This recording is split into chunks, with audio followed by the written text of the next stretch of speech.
Hello students, welcome to your Government Commerce College BCom Part First EAFM Paper Second।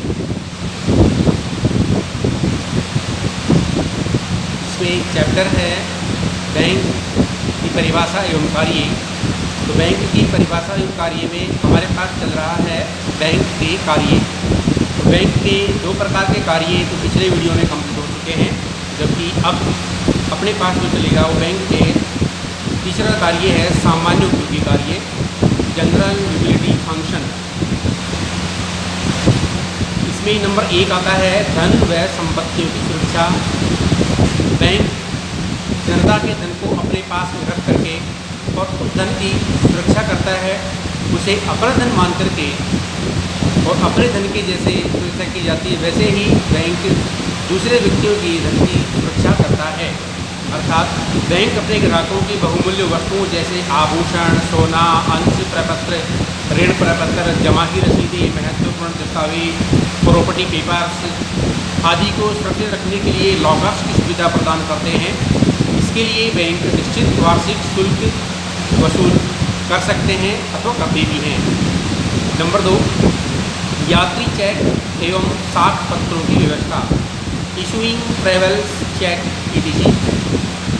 Bank साख पत्र के रूप में या यात्री चेक के रूप में भी साख सुविधा प्रदान करते हैं। अर्थात बैंक अपने ग्राहकों के लिए यात्री चेक व अन्य साख पत्र जारी करते हैं। इसके कारण ग्राहक को अपनी यात्रा के दौरान बहुत अधिक मात्रा में धन नहीं ले जाना पड़ता है।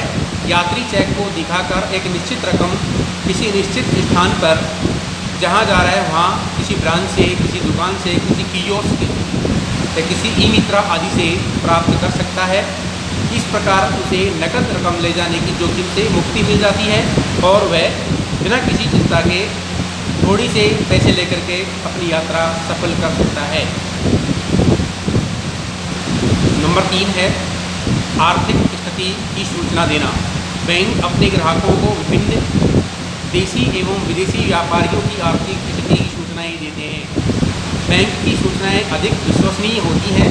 ग्राहक इन सूचनाओं को ध्यान में रखकर व्यावसायिक सौदे करते हैं, जिससे ग्राहकों की जोखिम कम हो जाती है।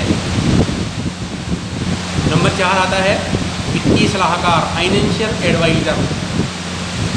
आवश्यक होने पर बैंक अपने ग्राहकों को आर्थिक एवं वित्तीय सलाह देने का कार्य भी करते हैं।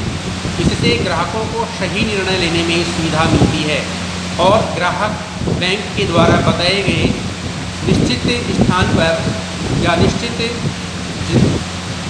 क्षेत्र में धन विनियोग करके अच्छा रिटर्न प्राप्त कर सकते हैं।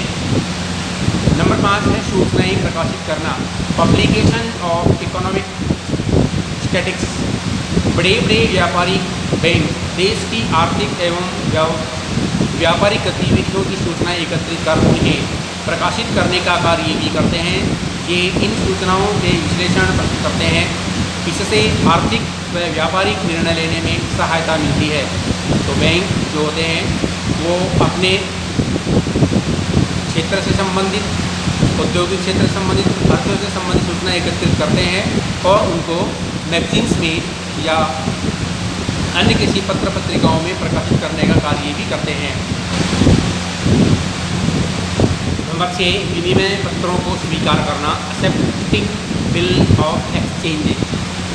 बैंक अपने ग्राहक की ओर से उस पर लिखे गए विनिमय पत्रों को स्वीकार कर निश्चित तिथि पर भुगतान करने का दायित्व स्वीकार करते हैं।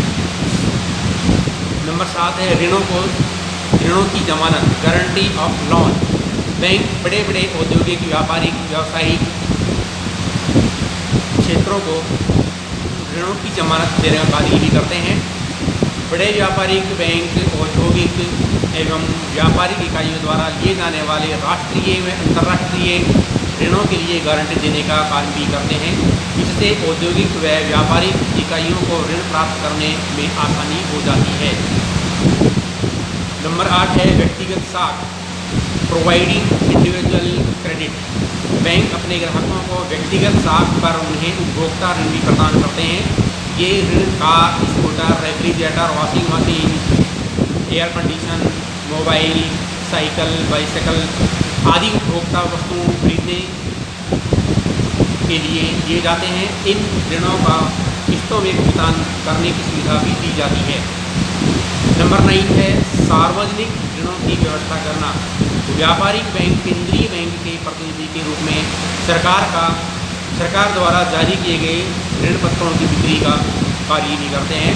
अर्थात सरकार जो ऋण पत्र जारी करती है, सरकार जनता से धन इकट्ठा करना चाहती है, उसके लिए जो प्रपत्र जारी किए जाते हैं, उन पत्रों को जनता में बेचकर सरकार के लिए धन एकत्रित करने का कार्य भी करते हैं। नंबर 10 है अंश बाजार के कार्य। Function related to share market. Bank अपने ग्राहकों की ओर से जारी किए गए अंशों के हिसाब किताब का निपटारा करने का कार्य भी करते हैं। बैंक डीमेट अकाउंट खोलने की सुविधा भी प्रदान करते हैं। इसमें ये होता है कि हर व्यक्ति किसी बड़ी कंपनी से संपर्क नहीं कर सकता है और हर कंपनी हर व्यक्ति से संपर्क नहीं कर सकती है। तो ऐसे में बैंक कंपनी और जनता दोनों के बीच मध्यस्थता का कार्य करते हैं और उनके अंश जनता तक पहुंचाने और क्रय विक्रय कराने का कार्य संपन्न कराते हैं। नंबर 11 है विदेशी विनिमय की व्यवस्था करना। कुछ व्यापारिक बैंक विदेशी विनिमय के लेन देन का कार्य भी करते हैं। विदेशी विनिमय किसी व्यक्ति को या किसी स्थानीय सरकार को या किसी बड़ी औद्योगिक घरानों को या किसी बहुराष्ट्रीय कंपनियों को अगर विदेशी मुद्रा की आवश्यकता हो तो उसे उपलब्ध कराने का कार्य ये बैंक करते हैं। अब आता है चौथा प्रकार जिसे बोलते डी टाइप में विदेशी व्यापार की वित्तीय एवं प्रबंधन की व्यवस्था करना। Financial and managerial arrangement for the foreign trade. अंतर्राष्ट्रीय व्यापार में वृद्धि की दृष्टि से व्यापारिक बैंकों ने उल्लेखनीय योगदान दिया है। व्यापारिक बैंक अंतर्राष्ट्रीय व्यापार के लिए अल्पकालीन साख प्रदान करते हैं।